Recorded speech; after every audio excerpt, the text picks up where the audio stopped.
Imposter syndrome has been my nemesis throughout my career. From the age of 9, a pretty chaotic childhood, and I can keep it at bay, but then to your point, something big comes up and it's like there. And I'm like, oh, not again, not again. Why are you so nervous? Why do you care? And it's because I care so much, right? That's what it is. You want to do a great job. Hi, my name's Ursula Gibbs. I'm the Chief Commercial Officer at Compare the Market. We have 800 employees based both here in the UK and in France, and this is my Duvet flip. Dr. Zeus, book called Oh, the Places You Shall Go. You have brains in your head, you have feet in your shoes, you can steer yourself whichever path you choose. You're pretty awesome, aren't you? No! What is your advice to women who may not be executive level but wants to get into management? Always be brave, always be curious, because you are going to be adding value to the conversation. And my final question, are you ready for it? What's your duvet flip? What gets you out of bed in the morning to flip the duvet? So welcome to my duvet flip. How are you? Really good. So tell me a little bit about your first job.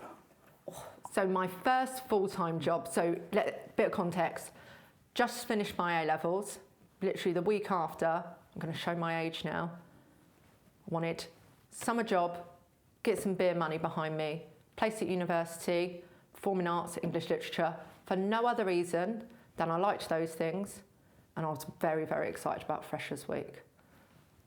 What is your advice to anyone who's looking for their next job? Like, what do you do? Because it can be so overwhelming. Where do I go? What do I do? Is it the right opportunity? What are the things that people should look at? I think when you're looking to, if you've already had a job, think about the things that you love. Think about the things that kind of make you excited, the opportunities that you've been exposed to that really kind of, you feel like you've performed at your best. And then I would say, look for roles that align to those skill sets. You don't have to have kind of 100% of what someone's looking for. But I think, certainly I found in my career, if you're doing something you love, when you go to apply for a job that centers around those skill sets, you'll come across as passionate, you'll come across as enthusiastic, you'll be being your authentic self. So I'd say when you're looking for a job, look for those things that you enjoy within a job. Secondly, understand the company. There are lots of jobs that you can apply for, right? But only you know from a cultural perspective what organisations are going to work for you and whether you're going to land there and you're going to really enjoy being in that business. So I'd say do your research. I think businesses have such a strong online profile, whoever they are. You can find a lot out from someone's LinkedIn page by having a bit of a stalk about the exec, kind of getting a view, what have they been to, where are they showing up? And a website, right? If a company doesn't talk strongly about its values, its CSR program, and if those things are really important to you, then is that really going to be an organisation that's going to resonate and give you what you want from that job and your next step? And CSR, that stands for? Corporate social responsibility. So it's all about kind of the impact that business has on kind of outside of what it's trying to achieve as its purpose, its impact on kind of the social elements, charity, environmental, and all of that great stuff outside of doing the day job. I love that. So go online, look at the research, look at the CSR, look at the culture, see what the values are, and that'll give you a better indication whether it's somewhere you want to work. Yeah, absolutely. And I think once you've done that, you can go into an interview. Like when people come in to interview, I want them to be passionate about the company. So if you've done that research, you'll know. You'll be able to say what the values are. You'll be able to talk to, oh, I saw you did this great CSR day with my bank. Really interested about that. And that will get me interested because you're interesting, because you're talking about stuff that I'm passionate about as well. So if you've done your research, it also helps you when you land into conversations. And how do you be passionate but not over confident when you go into an interview? And how do you find the balance? Oh, I think that's a really how do you do? Because you go in there, you could be so excited, but you might be an extrovert, and then the interviewer might be an introvert, and it just... Yeah, it doesn't work. It doesn't work. Or you're two extroverts, and then it's just...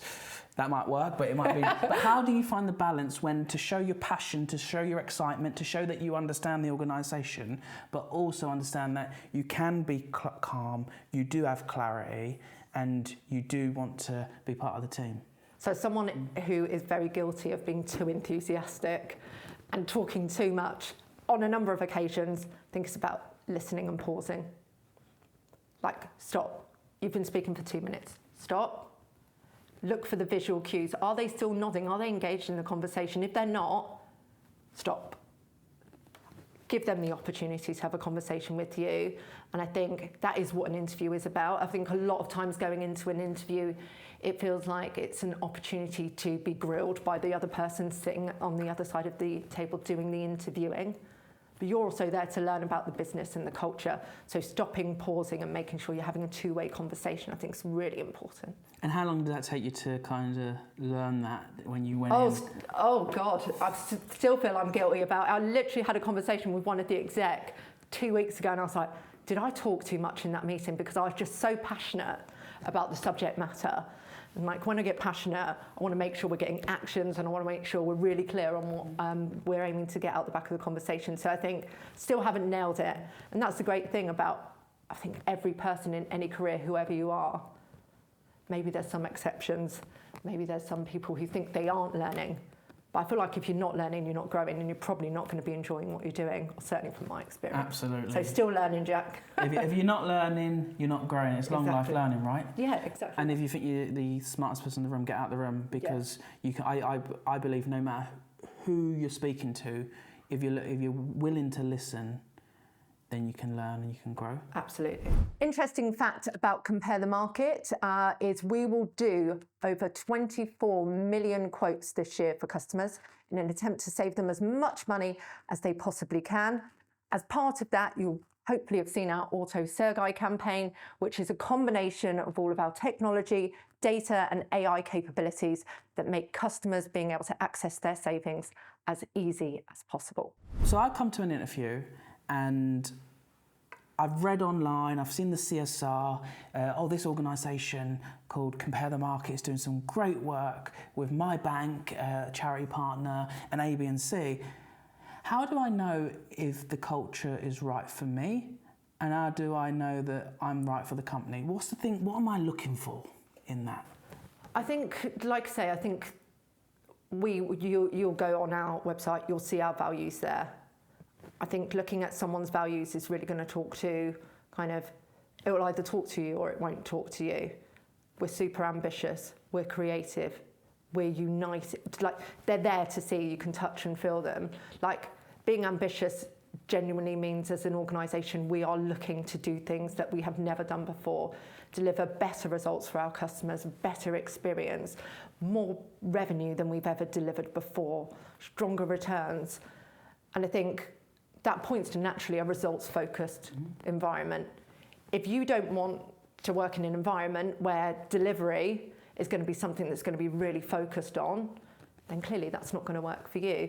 So I think you really need to kind of use the information you can gather to go into kind of that application process and understand what it is you're actually going to be facing into.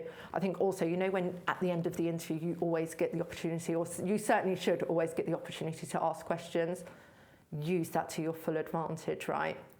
You can learn so much about a company by asking questions that are important to you.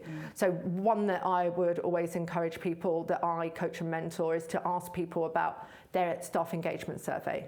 Because you can't get away from it, because if you're going to land with the organisation, you're going to very quickly see the survey and the results. So we do our staff engagement survey every 6 months.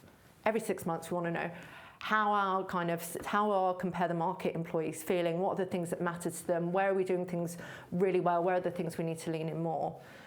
So if someone asked me, talk to me about your staff engagement survey, I'd be saying, this business has never been clearer on our purpose and vision and strategy, right? Great. Where are the things we need to work on? Well, we need to make it easier for people to deliver great things for our customers, which means we're going through a number of changes to make our delivery processes, our collaboration across the business, even more agile than it's ever been before. Now you can then, I've just said a million things, that opens several other conversations, exactly. Right? So I would definitely say, back to that research thing, use the research to inform what your opinion of the business is. Secondly, use that Q&A, because you won't get the chance to do that again. And it is a two-way street. And I think going into your first role or earlier in your career, you probably feel, or certainly in my experience going into an interview, you feel like it's almost a privilege to be in the room, right? Oh, someone's considering me for this role. Remember, if you get the role, they also think you're awesome, and it's a privilege for you to be there. So make sure you use that opportunity to really start to understand what you're letting yourself in for. So how do we get individuals, whether they're going for their first job or job 20, how do we get them to start feeling like that? Because I totally agree with you. It is a two-way street.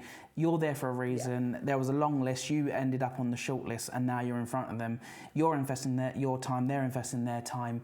You're both giving time. You're there because you're there because they like you for some reason. How can we get the mindset across? Because you see it time and time again, whereas an 18-year-old, a 30-year-old, or a 45-year-old going into an organisation, and they get, for some reason, okay, I'm here to be interviewed, and it's what the table's tipped one side. What's your advice to people to kind of realise that it is two ways? So the first thing that I would say, and again, this is just me personally, the more I plan and prepare for something, the more confident I'm going to feel going into that conversation. Anyone who can walk into an interview, I am like imminently jealous of, with no preparation and smash it. Wowzers, that's not me. So I think the more you can plan and prepare, however nervous you're feeling and whatever your perception of that interview is, the more confident you'll walk in, and hopefully the better the job that you will do. And there's this really interesting interview dynamic, which is in some way, shape or form, at the start of that interview, it's going to be over to you to describe why you're awesome. And usually that's a question like, talk me through your career, talk me through your CV, talk me through the things that you've done that are most relevant for you. That's your 5 minutes to shine. You can say whatever you want. That's when you do speak a lot. Yeah, you have to speak a lot. Yeah. And what you say has to land with impact. So I'd say preparation planning and using that 5-10 minutes you get an outset of the interview to absolutely sell yourself. And you can practice that, right? And once you've got that out the door, then clearly there's probably going to be a competency-based element to it, maybe a task exercise. You can prepare for those things, right? You can kind of plan for various competency-based scenarios. If you've been on the kind of their website, you can see what their values are. Maybe think about the questions they might ask you around those. But planning and preparing and making sure you give yourself the time to sell you and why you would be an awesome asset to the business, I think is kind of how you at least give yourself a bit more of kind of confidence going into that interview that it is a two-way dialogue. And how much preparation do you have to do? Because, and I like this because on my phone twice this weekend, you popped up looking at my profile, getting prepared. I was like, I love it.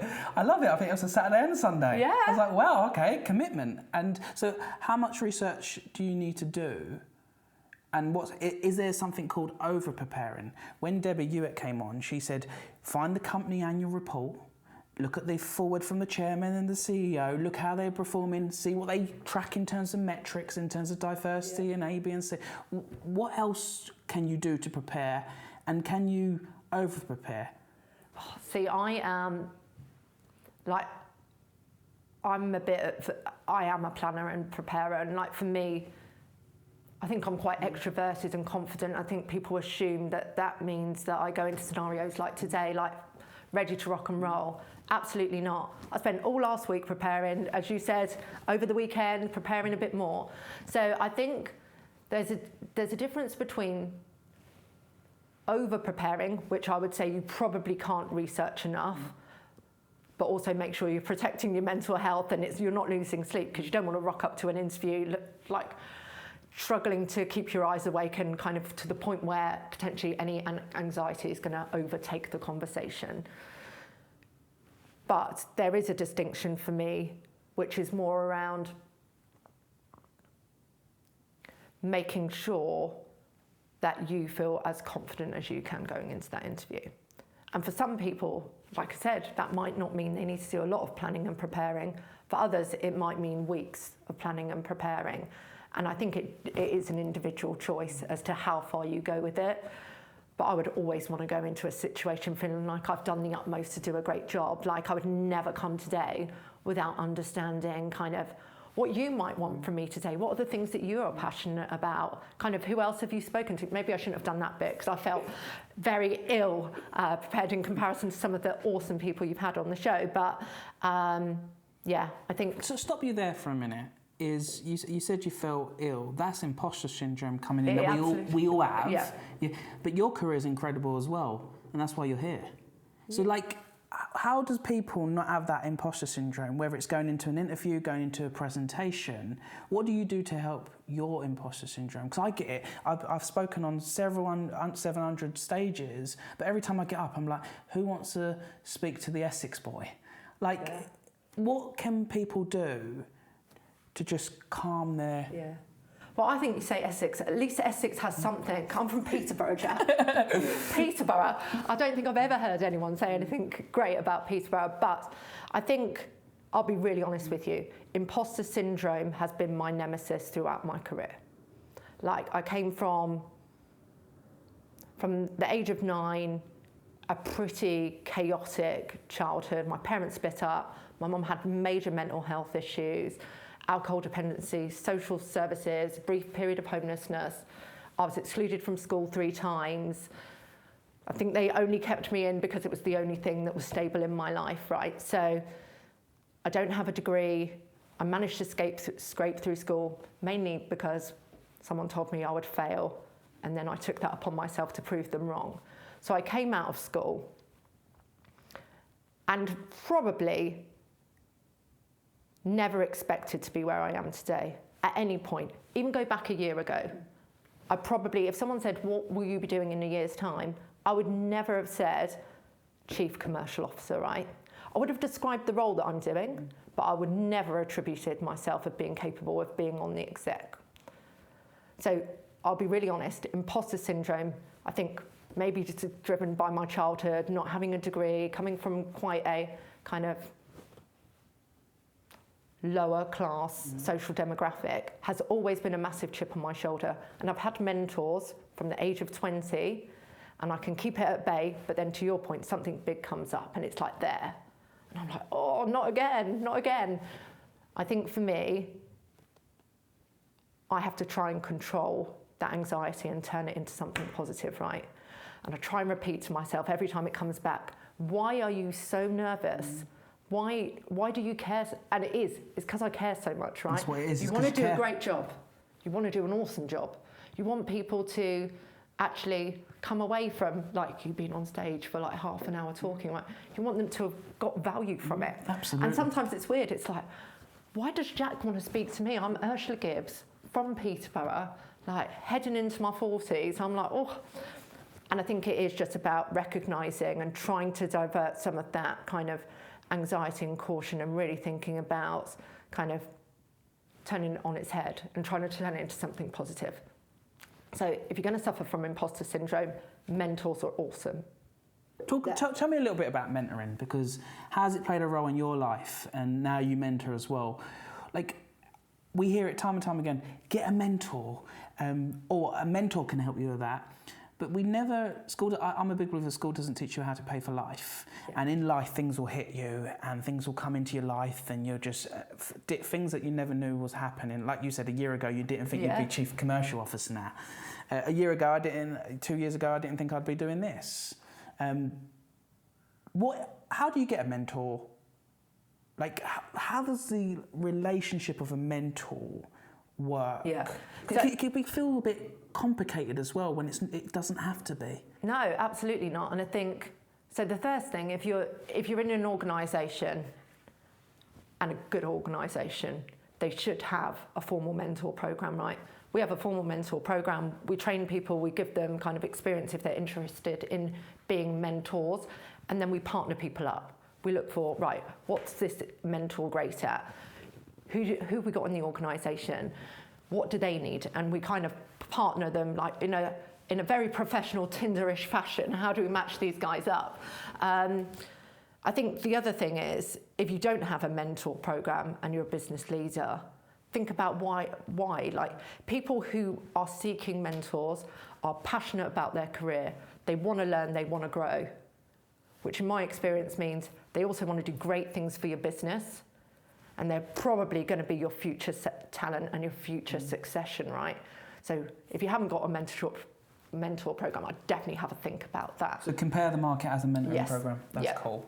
But then I think when you're, like, I know, I've heard it before, go and get a mentor, like, it's a bit of a... Let me just pop down to Tesco. Yeah, it's a bit of a lazy management phrase, right? Which is probably, unless you've got context around, okay, why do you want someone to have a mentor? Are they asking for a mentor? Or are you telling them they need a mentor? If you're telling them they need a mentor, you need to be really prescriptive. What are they? Is it they need a mentor just because they're at a stage in their career where they're not sure what their next kind of career path is? Also talk about mentor and coaching in the same kind of terminology here. Or is there a specific thing that they're struggling? Confidence, presentation delivery, navigating their career away from an SME into a broader skill set. And then there is a role of the manager to go, right, okay, let me hook you up with someone internally, externally. Let me use your network to support you and really drive that. I've had some phenomenal mentors, and going back to the imposter syndrome, quite frequently, that is what I've used them for. Very first mentor, fabulous lady called Ali Crossley, does tons for women in leadership, imposter syndrome. It's just great. She's managing director at Legal & General at the moment. So this is going back like 10, 12 years ago. And I was going through a bit of a problematic stage in my career where I was actually really thinking, at some point someone's going to speak to me about being director, and I was petrified. I was petrified about the expectation. So she was, I think, managing director at the time of our affinity partnership business, and like I said, conversations, I think people knew I was quite apprehensive about it. Made that connection, had those conversations, and she was just wonderful for so many reasons. She was straight talking. She really kind of asked me to focus on what is the worst thing that could happen. I was really like in this phase of catastrophizing. Oh my God, I've been with this business for like 10 years. I'm going to ruin my whole career. I'm not going to do well. Why do you think that? What's so different about being a director to the role that you're doing now? And I think she also really understood me, right? Going back to my schooling, like it wasn't something I naturally engaged with, like that formal learning. If someone even today throws a management textbook at me, I'll be lucky if I make it through the intro, right? She sat me down and we were in one of these coaching sessions. She said, I want you to read this book. I thought, oh God, I like literally turned off already, right? She said, here you go. Dr. Seuss, right? Now, you might think, why the hell is someone asking you to read Dr. Seuss? Book called Oh, the Places You Shall Go. I mean, I still recite that to people, because when you look at imposter syndrome, this book, it's a children's book, right? But it's about resilience, it's about perseverance, it's about courage, it's about the fact that the world isn't a great place every day, but you have to continue going, you have to continue growing. And like, genuinely, that book is a tool I use. If I'm having like a down day, I'll read it and I'll remember, like, there's some great lines in there. You have brains in your head, you have feet in your shoes, you can steer yourself whichever path you choose. Mm-hmm. So true, right? Absolutely. But sometimes when you get in your own head, you might forget those things. Another line, will you succeed? 98 3/4 guaranteed. Now, there's definitely some positive bias there, but I think the fact is true. If you're not brave and if you don't try, you're never going to succeed, right? So I think like mentors, Ali was fantastic. And that book will never probably came across to you. Like it's the theme of my daughter's nursery, right? Because I just find it so inspirational. But I'd never have read it before. Like, I've done The Cat in the Hat, all of those great Dr. Seuss, but not that one. But yeah, I think she was a fantastic mentor and one of many who's helped and support me through my imposter syndrome. If I'm really honest, I had a session just before Christmas where the focus was imposter syndrome, right? So it never goes away, but I'm much better than I was before, and I know what I need to do to control it now. And you're being authentic about it, right? Oh, absolutely. That's the key there, is if you can look yourself in the mirror and say, I have a bit of imposter syndrome, who's around me to help me? Put your hand up, rather than denial. Where do you think that's come from in terms of you saying, just owning it and saying, this is where I am, and maybe I need a mentor, or maybe I need to take a step back, or maybe I need to ask for some guidance? My first mentor was a fantastic woman called Jacqueline DeRocas, president of Tech UK. And she said, Jack, in every situation, you have to go from having all the answers to all the questions in everything you do. Because you could be in the busiest room, but if you just put your hand up and stop doing this and start asking the questions, you'll realise that actually your seat at that table is deserved. And that, for me, just changed everything. So in everything I do, I go from having all the answers to all the questions in everything I do. Such a great piece of advice. I think, so some of the coaching that I was having before coming into this role was, and I was really honest, we've got a wonderful one, Rachel Gillett, heads up kind of Chief People Officer, so all of our things, and this opportunity was coming to fruition, and I was like, oh my God. And she sat me down and she was like, right, this is the job I'd asked for. I'd literally said, this is my dream job, right? But I just didn't want the job title. What a crazy situation in hindsight. And she said, why? What's making you so nervous? And I said, I just don't know whether I deserve the seat at the table. What am I going to contribute? Am I going to be able to sit around that exec with all of you guys and add value? And that was one of a number of things that she coached me through. 3 months on, God said, got back to earlier, now I have to stop myself. But it's that, questions, curiosity. I think that's a skill in itself, right? But that really resonated with me, what you said. Ask the right questions and you're adding value to the room. And I think my role in that exec and where I genuinely feel like I am adding value is asking the questions and not feeling or being worried about the perception of the questions I'm asking, because 90% of the time, they do take the conversation forward.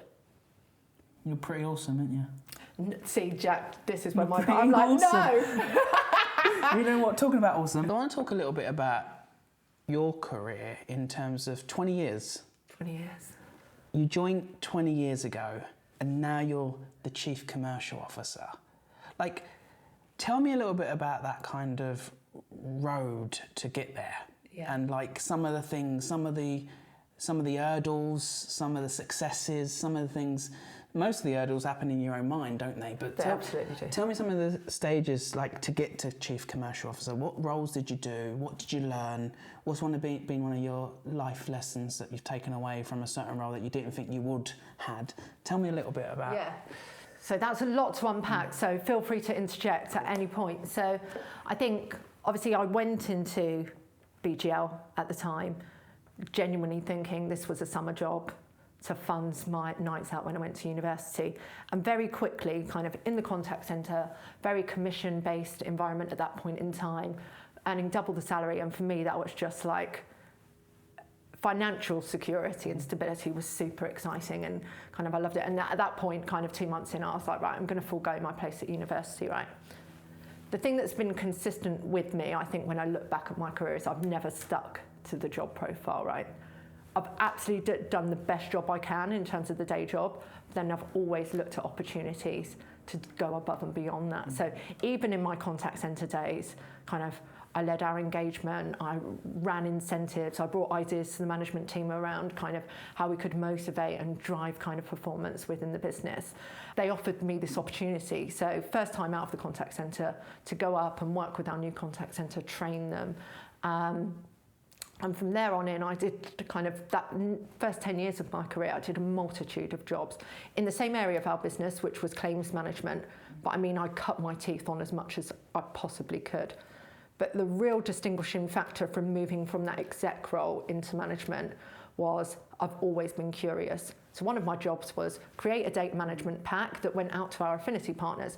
And there was a measure in it, which was basically how much are they spending for customers to go into hire cars when they've been involved in an accident. And for 2 months in a row, this figure had doubled, right? Could have just produced the management pack, gave it to the management team. But I'm nosy.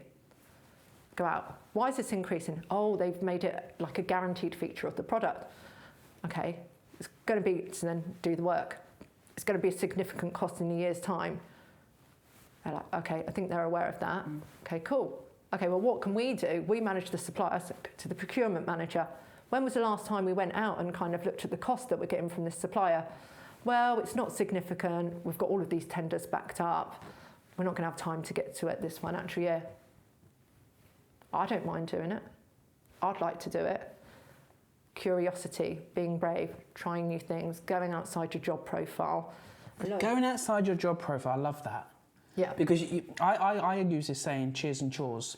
So when you're employed somewhere, you're employed to do a list of chores, and it's your job to make the cheers happen. Love that. And you have to weigh up, okay, I've got several chores, how do then I create several cheers, but making sure I do the chores good. Absolutely. Because that's what I'm getting paid to do, and then the cheers come. When should you start looking at kind of stepping outside your job profile? If I go into a new job, do I need to really understand that job really well first before I start putting my hand up and saying, oh, I want to do this? Like, what's your kind of My view take is on that? Definitely. I think you need to make sure you're confident and competent in your day job. What you don't want to do is people feel like you're not delivering the value you should be on the things that you're employed to do for the business, right? So make sure you're competent and confident before you then start looking for what I call extracurricular, like the fun bits, the fun bolt-ons that are outside of your job. And I think that's what I've always done. And even like in my new role, right? I'm now sponsor of our Women in Tech community. Awesome. Sponsor of our CSR program. Awesome. These extra things that just, I love my job. I love the chores, right? Absolutely. And I have pretty much throughout my career, there's only been a few periods of time where I've been like, wow, what am I doing?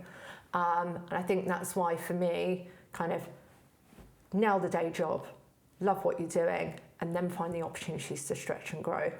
And that's how my career has naturally evolved. What's your advice to anyone who may have a wobble or may think the grass is always greener on the other side? Someone said to me recently, the grass is not greener, it's just a different shade. And I was like, oh, okay.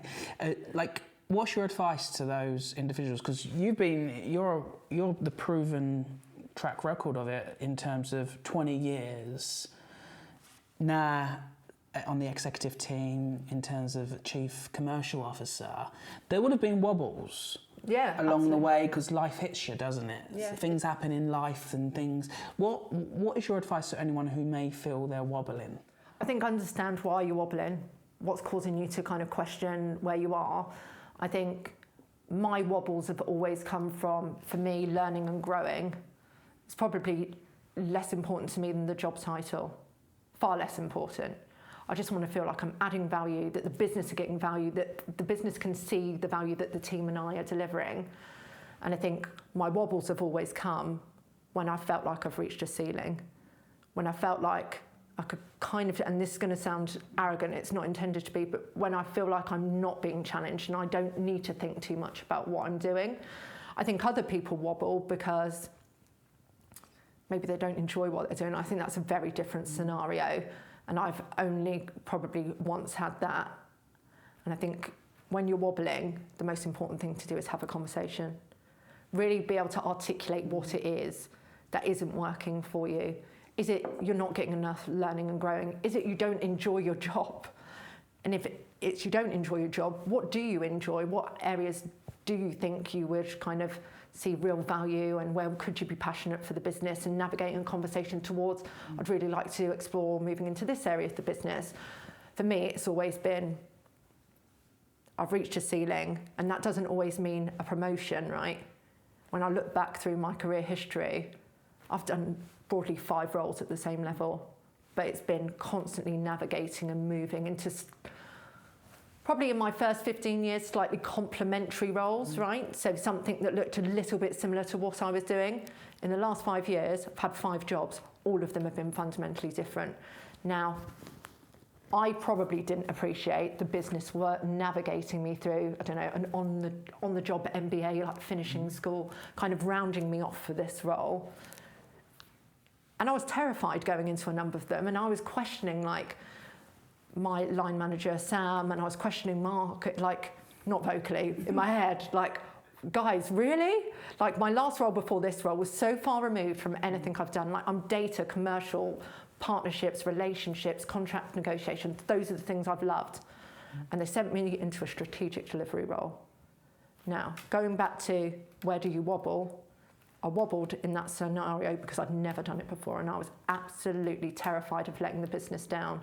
But I went and I did it, and I loved it. It's because you care, right? Yeah, and the business has been, Compare the Market has been good to you.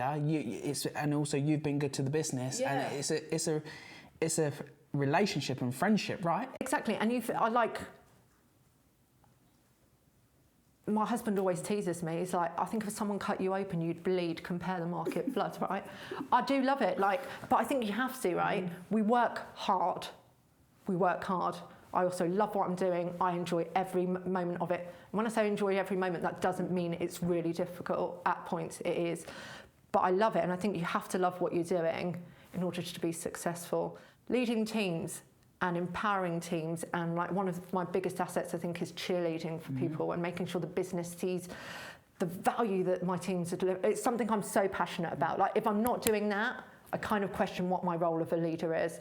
Interesting fact around our industry, and I'm talking about price comparison, is if you were to look to undertake a quote on Compare the Market, you could save up to £510 on your car insurance, which is the equivalent of a family of three's monthly food shop. What is your advice to young women, other women who may not be at executive level at the moment but wants to get into management? What's your advice to them? My advice would be seek out someone you feel is a role model. And I think the world's moving on, right? Role models are, look at Forbes billionaire list. Now, this might not sound like an impressive stat. 13% of that list is now women. You've got, and your opinions may vary on this depending on who you are, Kim Kardashian, right? Rihanna, Sarah Blakely, first ever billionaire. Mm-hmm. There's people for women to aspire to now. Now, that wouldn't have been the case maybe 20 years ago. Look locally, Debbie Hewitt. Mm. You've met her. What a phenomenal woman. Like, she is. Chair of the FA, Vice President of FIFA, like very male-dominated kind of environments, right? She is definitely someone I have used and had conversations with around my career progression. She's a mom. Mm. Like a mom of twins. Like, I would say if you're looking to kind of navigate your career and you're unsure, find people who are role models and look to them. Now, clearly, you're probably going to find it quite difficult to maybe have a conversation with Kim Kardashian, but I've had conversations with Debbie. She's been open. Mm-hmm. I've used mentors throughout my life to help me navigate my career and help me kind of wrestle with things I'm finding difficult or help steer me in terms of my next step. So I'd say use the community around you in order to help you kind of find your role models, seek to have a conversation, and your role models could be around you without you realising, right? Yeah. It doesn't have to be a Kim Kardashian or a Debbie Hewitt, who both are brilliant, but it could be someone that's at the bus stop, right? Yeah. Who's actually, you don't know what they're going through, but actually when you have a conversation, you end up there might be a businesswoman doing A, B and C, and being able to do everything in between. Just need to seek and create the conversation, right? Yeah, exactly. And I think having the courage to have a conversation as well and being really clear on that. I think a lot of the mentoring that I do is about people finding their voice. And I think I'm going to stereotype a little bit here. Men are freaking awesome about having the confidence to have conversations, to push, to apply for a role that maybe they don't have all of the experience they need to deliver, but knowing that they'll do a great job on 75% for it and going for it. In my experience, women tend to not have as strong capability to have those conversations. So seeking out people to help support you and coach you, and lots of the coaching I do is people feel awkward, and women in particular feel awkward about having a conversation about their career development or salary, and it's like, it's just a fair conversation, right? And the business want to hear you're passionate. They want to hear about kind of where you want to grow, where do you see yourself adding more value.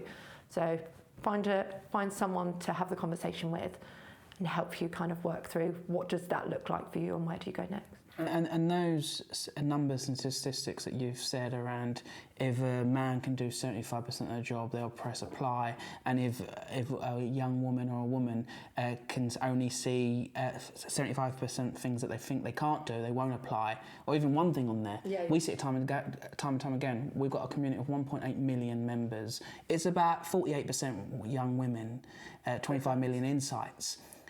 You put a job forward, the young lad is applying for it straight away. The young woman is a bit cautious. Oh, well, there's this on there. I don't know about Microsoft Teams. Well, either do lots of people. Yeah. Just unless you're totally right. How can we get more young women and more women to actually go, you know what? I don't know Microsoft Teams. That's okay because I'll figure it out and I'll work it out. Yeah. Because they're missing out on applying for so many opportunities which they do deserve, that they're not applying for because of one thing. I think this is where you need to, as a leadership team, there is a role for you to play. Like understanding your talent, and when you're looking at vacancies and opportunities in the organisation, like we are super clear from a compare the market perspective, who are our next leaders? And that isn't about being the loudest voice in the room. That isn't about being able to stand on a stage and shout about what you've done and how much revenue you've delivered for the business. That's about showing up, delivering the results, doing a great job, and doing it in a way that resonates with what we want to see culturally. And I think from a leadership perspective, if you've got a vacancy in a role and you're looking across that talent framework and you're not seeing applications coming in, you need to reach out and you need to be having those conversations, and you need to be empowering those women to make those applications and have those conversations. I remember I was mentoring someone when I first come in to compare the market, and they didn't apply for a role because, to your point, they didn't want to do one thing, and it was about media, right? And I said, it might be on the job profile. You may never have to do it, right? Or tell them you're not going to do it. Like, do you know what I mean? Like, and that's like, it wasn't a core part of the role. It was like a nice to have bonus thing. And lo and behold, she's in the role now. She's doing a fantastic job. I don't think she's ever had to do media. So I think, yeah, it's about, as a leadership team, recognising where those women in your community may not have a stronger voice as you might like, and understanding and establishing those reasons for that. And when you became Chief Commercial Officer, you automatically just gave hope to so many women across the business, right? Have you seen it like that? Do you know what? I probably haven't as much as I should. We had an event 2 weeks ago, our Women in Tech event, 100 people from across CTM, phenomenal event, really empowering, some great guest speakers. And a few people came up to me, because I'm a new sponsor of it, said super excited, and they use words like inspiration and all of this stuff. And I still find it slightly odd. I still have that chip on my shoulder, like, why would that be the case? But I think the more I reflect on it, I think about my daughter. My daughter's going to be 3 this week. I'm so excited for her to get to a point where she can decide what her career path is. The world has moved on. I think if she ever said I was an inspiration to her, that would be my proudest moment. And I think if young females in our organisation, who I think are superb and talented, and I can see them being the future leader, if I help them get to that point sooner and to help them be more curious and more brave in the decisions that I make, then I need to absolutely own that, right? Absolutely, absolutely. My interesting fact is, despite the fact that I've been employed by the same company full-time for the last 20 years, I have had one other alternative employer, which was 6-month stint in Malia as a Club 1830 rep when I was 19. A summer of fun, absolutely. A summer of life lessons, even more so. You keep turning up at Compare the Market for 20 years. Tell me why. Because it seems like a fantastic place to work, but in your words, anyone who's tuning in who may think, you know what, I want to work there. I want to work with this fantastic individual and everyone else around the team. Why? So the first thing is, whenever I've got to the point where I felt remotely bored, the next awesome things come along, right? I've never had a point in my career where I have been static in terms of my learning and growth. So I think if you're willing to be brave, kind of work with the business on kind of manoeuvring your career, like I said, sideways steps are as good from a learning and growth perspective as sometimes those upward steps. Compare the Market, BGL Group is definitely an organisation that advocates for that, and I am testament to that, right? Look at my LinkedIn profile. Like, there's lots of different... Don't worry, I did. Lots of different organisations on there, but they're all part of BGL, parent group. Compare the Market, why is it awesome? It's got a brand that everyone knows and loves. Simples is in the dictionary, right? Alexander, Sergei, phenomenal job by our marketing team, and just something that just resonates. Like financial services, what a dry, boring topic, right? I love insurance. I love insurance more than most people could profess to. But it turns quite an administrative, boring task into something that's engaging and fun. So I'd say the brand, think what we do. Like there are very few opportunities where you can go into work every day and say, as a team, we save customers money, we put more money into the families' back pockets across the UK, and we will make more money. Like, that's just phenomenal. Tick, tick, tick, tick, right? tick, tick. And then I'd say the people I work with, like some of the people in my teams, like before I was on holiday last week, but last meeting I had Friday before I went off, young girl called Ying in our data analyst team presented this new data model. I'm a data geek, right? So if anyone's presenting data, I'm going to be excited about it. But she presented this new model, and I'm just like, Ying, that is so amazing. Like, I'm in awe of these people, right? So I think my team, and then lastly, I would just say, I know where we want to get to, and I'm so excited by it.